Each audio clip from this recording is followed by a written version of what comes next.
Hello and welcome to On the Lime. I'm Kayla. And I'm Will, and this week we sat down with Kinny Landrum, the new car sales manager at Toyota of Bowling Green. Kinny Landrum, anybody who's ever met him knows he is such a nice guy. He's a great guy, big personality. Oh, for sure. I first became familiar with Kinny through his golf cart confessions videos. Yeah. I think our own John Doss was on it, and David Jose was on there too, right? I think David Jose actually bought a car from Kenny and did the Toyota jump. We talk about that in the video after the purchase. He shoots these little videos with his customers, and they're really cool. It's just one of the ways he's used to market himself and get people to know him. Yeah, and we talk about that in the episode, and I do have to say that recently for my birthday, Kenny took time and sent me a personalized birthday video, and that's awesome. I'm not even car shopping, but it just really made my day. Hey, when the time comes, you know you're going to see, right? Yes, Kinny Landrum. It was really interesting, though, to sit down with Kenny and kind of see a different, more low-key side of him. Such a real and honest and passionate person. He talks about how he likes one-on-one conversations, and I feel like we had a really good one with him, and you're going to get to listen to it right now. So we hope you enjoy the episode. Here it is, Kinny Landrum.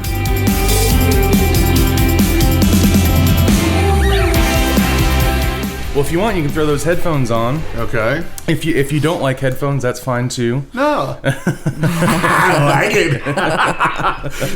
I'm pretty fun. This is exciting. Yeah, it kind of gets you in the zone, you know? Like, you put the headphones on and it's a whole new experience. Look, the microphone. Yeah. Why is it all covered? That's pretty cool. Because, like, if you do that, sometimes the air, because what happens when you make that noise is you release a lot of air. So if you were just doing that to the diaphragm of the mic, it like makes you hear that like pop in the headphones. Right. So this is called a pop filter, and those are just different kinds of pop filters. Really? Yeah. Pop, pop. Pop, pop. This is so fun. Oh my God. It's super fun. I'm glad we're doing this. So today we're talking to Kinny Landrum, of course, a new car sales manager at Toyota Bowling Green. And Kenny, I mean, if you live in Bowling Green, you've heard your name. I mean, you had to have. I mean, you've been here for how long now? I've been here since 1998 of August, so about 21 years. Wow. Oh, wow. And have you done car sales the whole time, or? So I have done car sales for about 14 of those years. Okay. And have when you got your start doing the car sales, did you know that you were passionate about sales, or did you just kind of stumble into it? So I really wanted to earn what I was worth. Mm-hmm. So I was in the restaurant business at first. That's what my degree is in, hospitality management. Okay. I put in a lot of hours there, so I thought I drove a Toyota. Why not go to the Toyota dealership and see about getting a job? I wanted to sell something. Okay. And I didn't want to sell copiers or vacuum cleaners door to door. I thought since I had a product that I drove that I believed in, I would go try my hand at car sales. That's cool. You know what that reminds me of is the whole concept now of influencer marketing. So influencers find products that they're passionate about and sell them as their personal brand. So you did that way ahead of the game.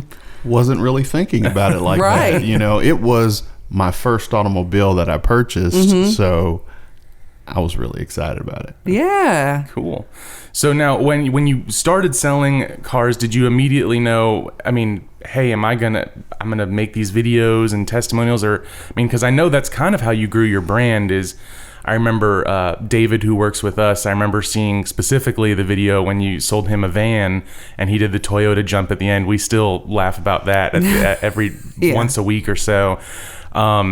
But that's kind of how you started building a name for yourself, I would say. And what kind of made you come up with that idea? So actually, when I first got into the business in 1999, I was just really trying to float, you know, trying to stay above water.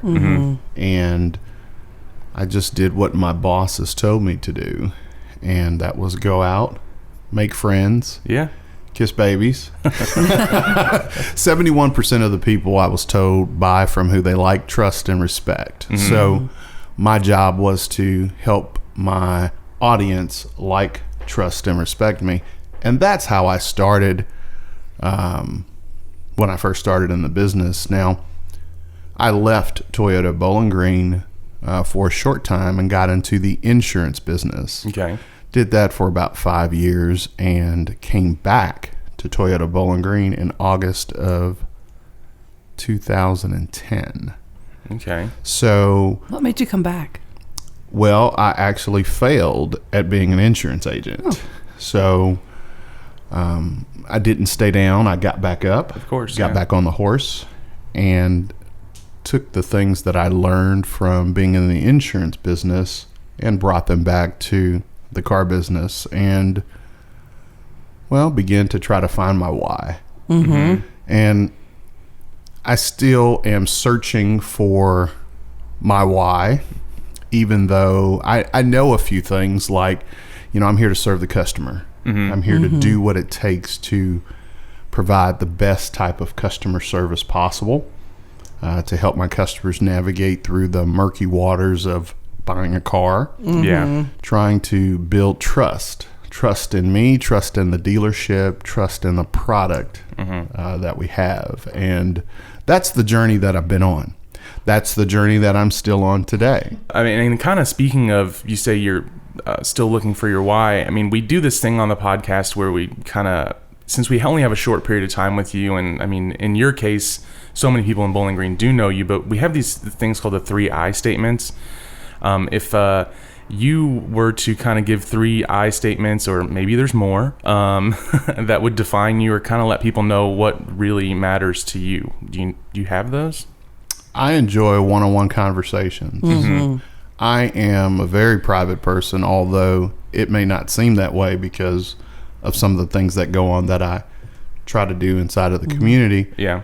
But I'm a pretty one-to-one conversation type of person, Yeah. or maybe 1 to 2. I think Yeah. Will and I are both the same way. Yeah, we saw that. I know I'm definitely very introverted, but when you can kind of sit down with 1 or 2 people and have a meaningful conversation, that's when you really can connect with someone. So Exactly. I relate to that. Absolutely. And that's why I think I enjoy car sales, because it's an industry where you have to go out there and you have to be the very best at what you do every single day. And a lot of times customers know a lot of things because they've done a lot of research prior to coming in and looking at a vehicle. So it's very important that I be educated on my product and listen.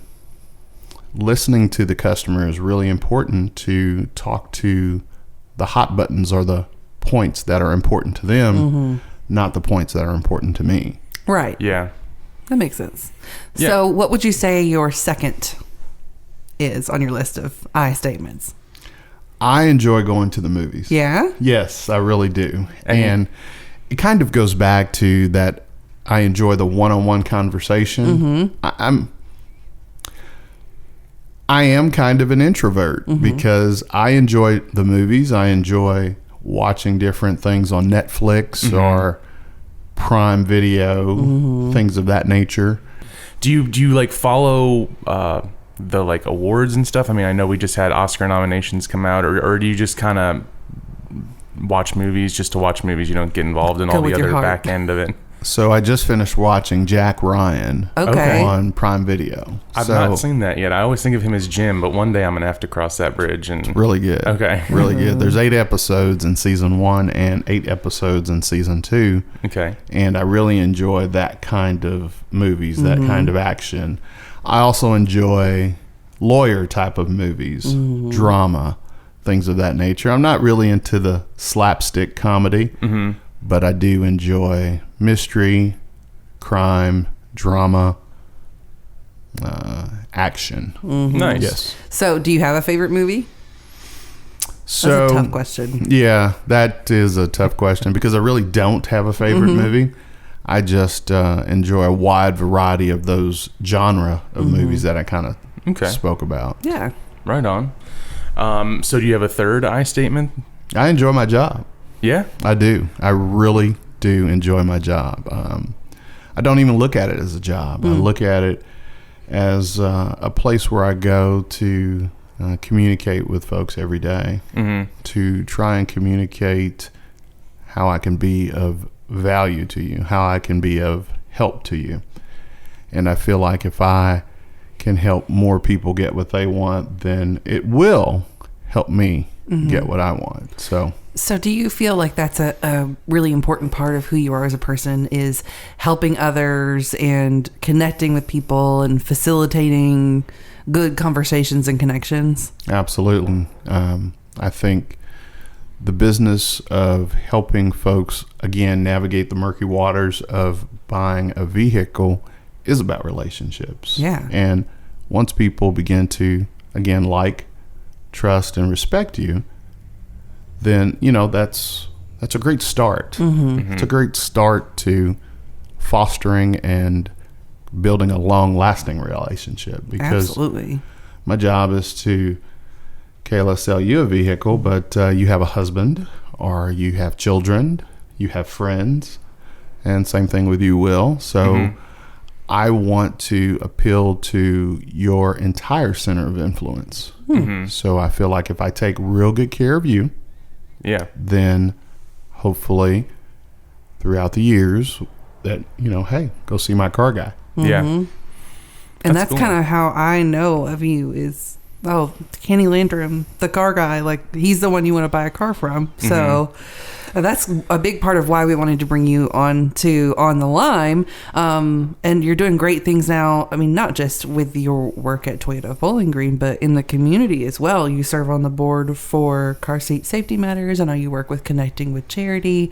What drives you to be a part of those things? So we, in 2015 or 14, Toyota had a Toyota-thon. Every December we have Toyota-thon, and they typically, Toyota corporate supports a local charity, or local charity, national charity, something of that nature. And in 2014 it was Buckle Up for Life, and I thought, let's be a part of that, and maybe we could get Toyota to help with here in our local community with furnishing car seats, because the program is for every picture that you tweeted or put on Instagram and hashtagged it Buckle Up for Life with a loved one in a seat belt, they would donate 10 free car seats. I thought that was really cool. That's awesome.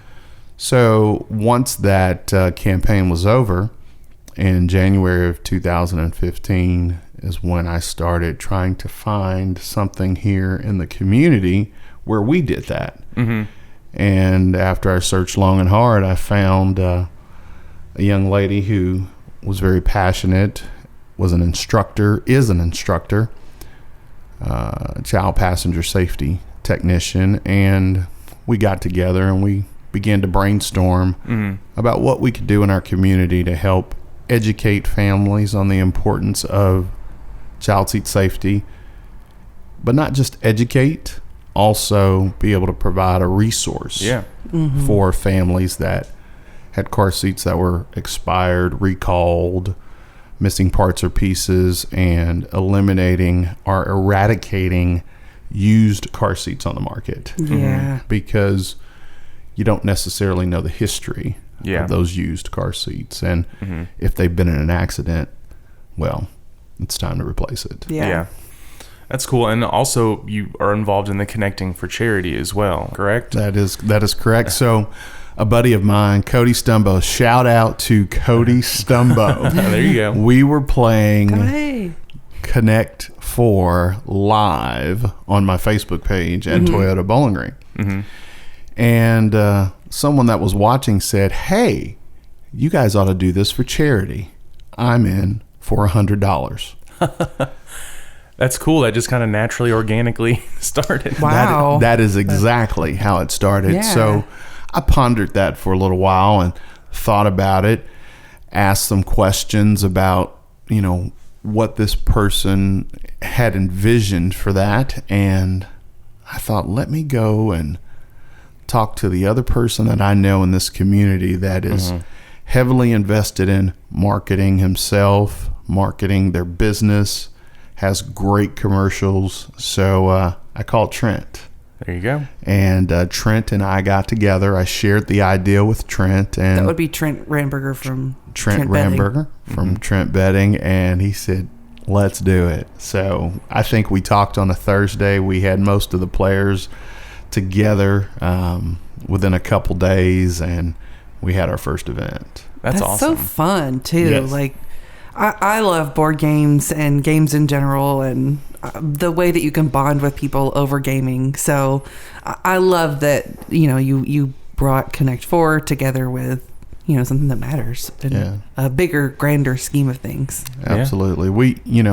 I love Bowling Green. Trent loves Bowling Green, Kentucky. And anything that we can do to be a part of helping local nonprofits flourish, it's just something great that we can do. And the fact is we are bringing folks together, and it's the community that makes Connecting for Charity. We just had the idea, and if good folks in the community didn't see the value in coming and donating $100 to that charity of the month, and playing Connect 4, then it would just be Trent and I up there talking, which really wouldn't be too entertaining. Oh, that'd be fun. It would definitely be fun. I would watch that. 100%. So now, and I'd like to talk a little bit more, just because I think it's so cool that you were able to just use your, it seems like the testimonials and even golf cart confessions a little bit were used just like your phone you used mainly, correct, on those? And I just think it's so cool that you were able to just have something that most people have on them, turn it sideways, press record, and you were able to kind of use that to build Kinny Landrum and get more people to know who you were. Could you talk a little bit about that? Sure. I met a young lady actually online who was a car sales professional in Montana, and I saw some of the things that she was doing, and I thought, wow, I'd really like to do that same type of thing and become a valuable resource for people here in Bowling Green and abroad. Yeah. And so that's how that got started. Really, it just, I don't think any idea is original. No. So I just, I took what I saw her do and I tried to make it my own. I think you did. It's cool because it kind of goes back to connecting people, because you're getting to see people in the community who and say, oh, they bought that car, and you're getting to see new vehicles that maybe you have come in. And I just think it's a really cool way of kind of wrapping everything up that you care about is like, you say you're a passionate salesman, and then you also care about connecting with people. And I think that kind of is a really cool way of combining both of those things, because you're telling people stories, however simple a short bit it is, and how much that means to them. And that's where people are connecting to you as well. I would agree. And I just want to be a good storyteller. Yeah. So I'm sure you have some pretty good stories, especially from Golf Cart Confessions.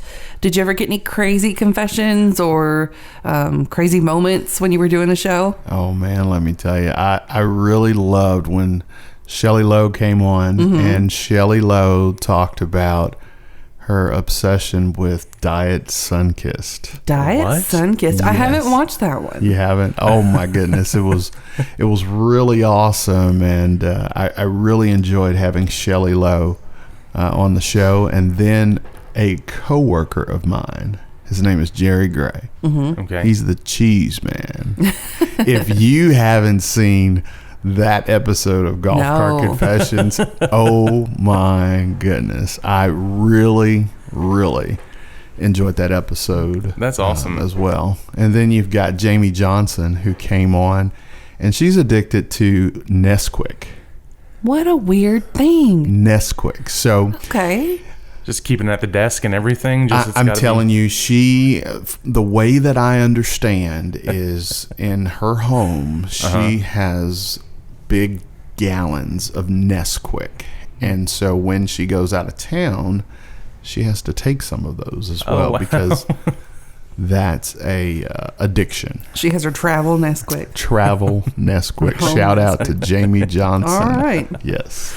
Interesting. That's awesome. So, to kind of put a bow on things, to end the episode out, we always ask, what's one piece of advice or maybe a lesson that you've learned or a book that you've read, something that's been really influential to you in shaping how you approach your role and what you've learned in your career?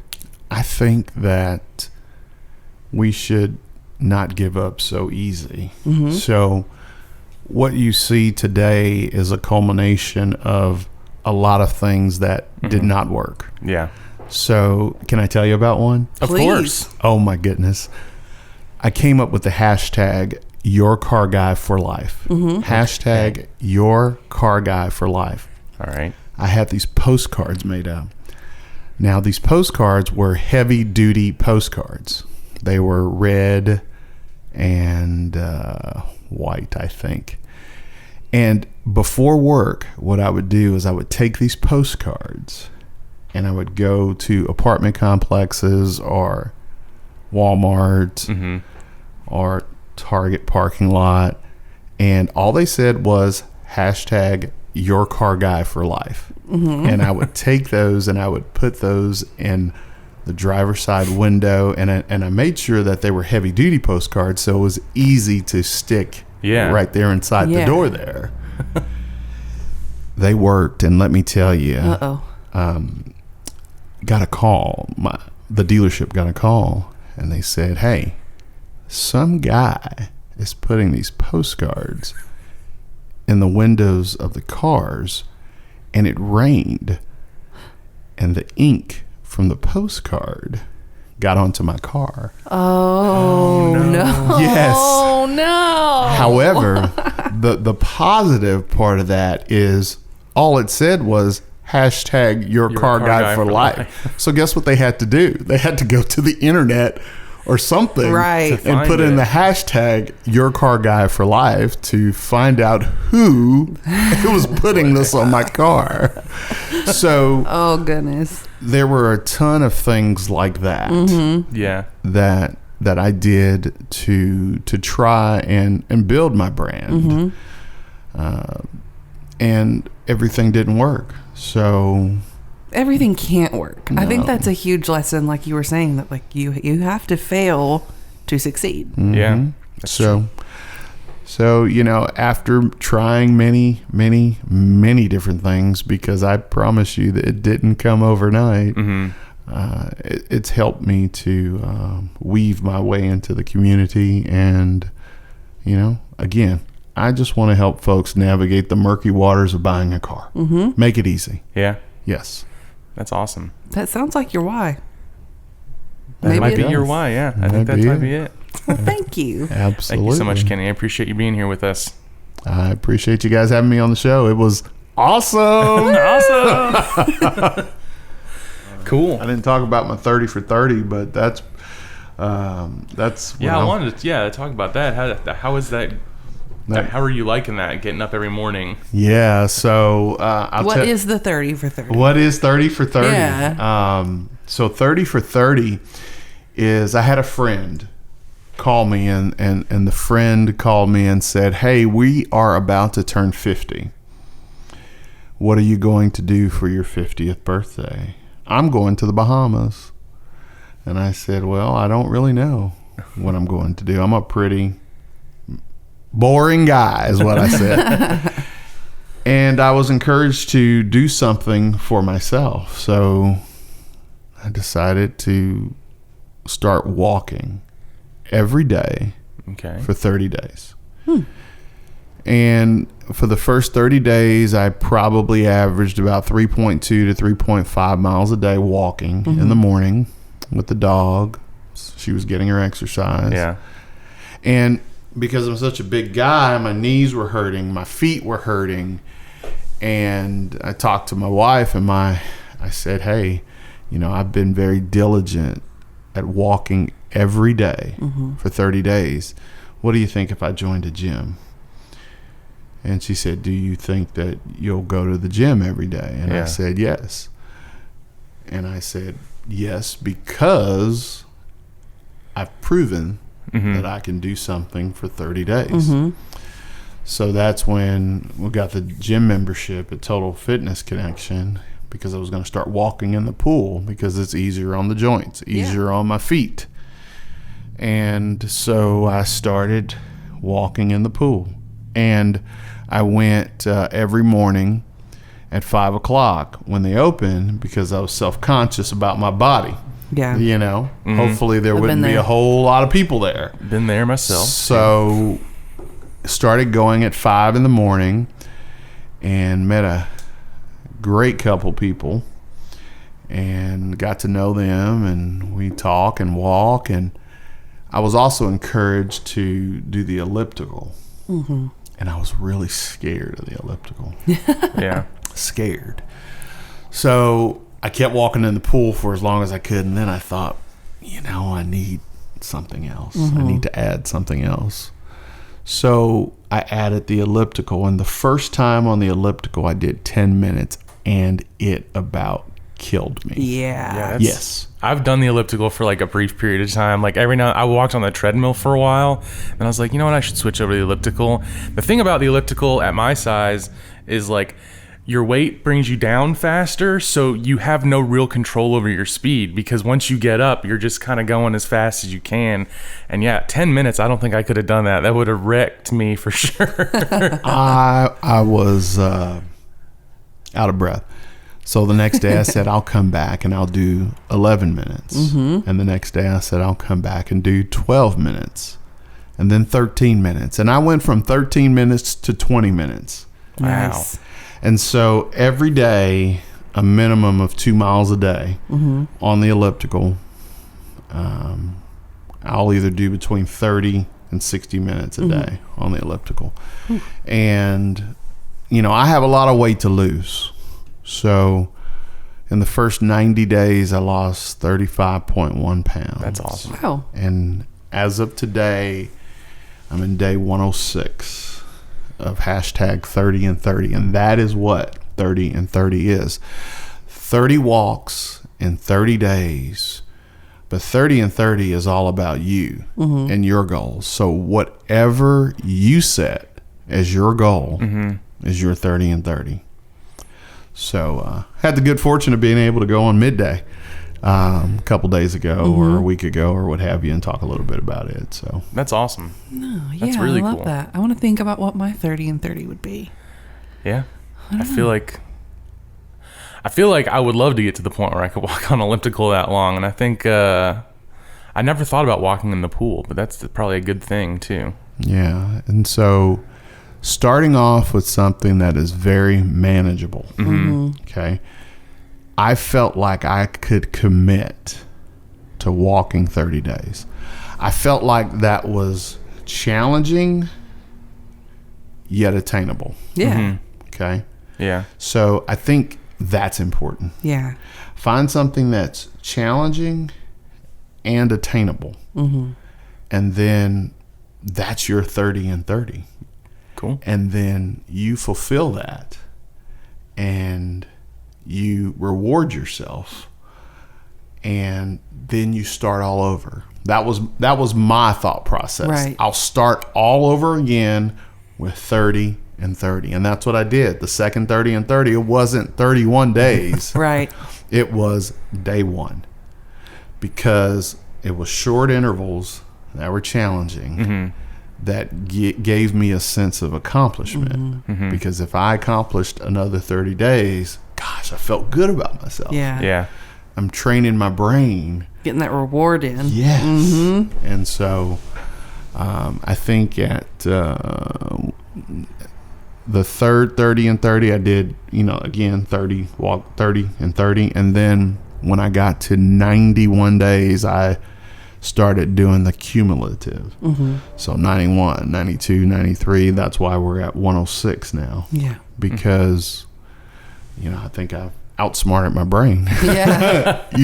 Well, and you've done it long enough that you deserve to look back at your journey and Yes. recognize it. Absolutely. So you really can't own a hashtag, right? But because everybody will hashtag, but golly, it would be awesome if people just started hashtagging and posting on Facebook and Instagram 30 and 30 movement. Well, I'll figure out what my 30 and 30 would be, and I'll start using the hashtag. I like it. There we go. I will too. I like it, Will. Yes. Good. Look at me. I'm just all excited and giddy inside. All right. Well, good deal. Thank you so much again. Will, thank you so much. I appreciate it. Kayla, thanks for the friend request. That was our conversation with Kinny Landrum. I think the 30 for 30 movement that he is pushing is so cool. I know that he's got a big push for 30 for 30 coming up in June. I still haven't quite picked out what I want to do yet, but I think even just taking a walk around the block every day is going to add a lot to my life and enrich it a little bit. So yeah, I mean, I've been thinking about it as well, and it's all about finding something that is not a crazy high commitment and is still pushing you outside of your comfort zone. So I'm actually thinking about this DDP yoga stuff. If you've heard about it, cool. If not, that's fine too, but that might have to be my 30 for 30 movement. But it was really cool talking to Kinny. A lot of good information about how he got his start, and just, the way that you can use connecting with people to promote yourself, but also just make people feel good. Absolutely. And if you want to connect with us, let us know what your 30 for 30 will be. Give us a follow on social media. We're on Facebook. Just search for On the Lime Podcast. We're on Twitter at On the Lime Pod as well. So give us a follow there too. And as always, you can subscribe to the podcast so it shows up in your feed whenever we post them, which is every other Tuesday. On the next episode of On the Lime, we sit down with Lindsay McLean Sanson, the Assistant Vice President of Business Development and Marketing at American Bank and Trust. American Bank has always been involved in the community. We're based here in Warren County. All of our locations are here. We've always been a huge supporter of our community, because the community is how we've been so successful. And so we definitely want to give back in every way that we can. Lindsay is such a positive, upbeat person. And so I was really happy to get to sit down and talk to her about her take on how I, as an introvert, can get over that and get involved in the community like she has. Yeah, she's so involved with the Chamber of Commerce and Leadership Bowling Green. She had a lot of great stuff to talk about, and even kind of talked about her organizing habits a bit too. Oh yeah, she is definitely like one of the most organized people in the world, so good tips there. We can't wait for you to hear that episode, so be sure to subscribe, and that'll be available wherever you get your podcasts. That's it for this week's episode. Have a good one. Bye!